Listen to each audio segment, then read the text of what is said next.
Merci pour Linux, mais pas merci pour le reste. Et si Linus Torvalds nous avait tous trollés? Il y a une forme de tragédie dans le monde de la tech. Celle des héros devenus mythes, puis institutions, puis instruments de ce qu'ils combattaient. Linus Torvalds est, sans conteste, un génie. Son kernel a changé le monde. Il a donné naissance à une révolution open source, à un modèle de collaboration sans précédent. Un noyau libre, fait pour les curieux, les étudiants, les bricoleurs, les puristes. Mais si on regarde aujourd'hui, Linux est partout, et surtout là où l'on ne voulait pas qu'il soit.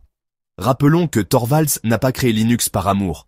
Il l'a créé par frustration, avec Minix, avec l'élitisme d'Unix, avec le monde académique fermé.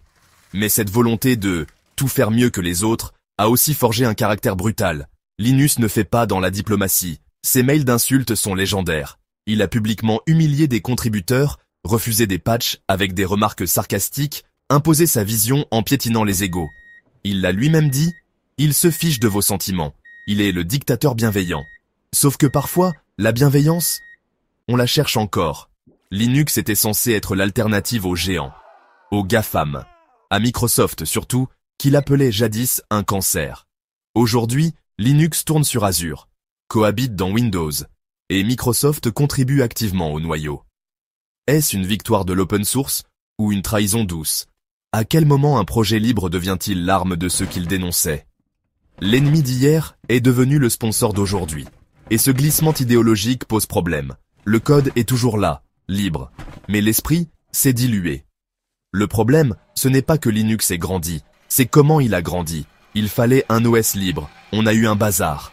Trop de distributions, trop de forks, trop de systèmes de packaging, trop de philosophies incompatibles, trop de devs qui codent pour eux.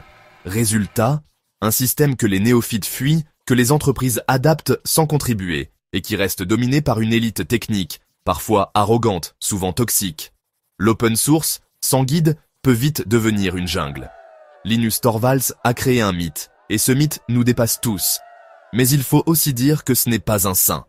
C'est un personnage dur, clivant, et si Linux est aujourd'hui un monument, c'est aussi un monument complexe, parfois incohérent.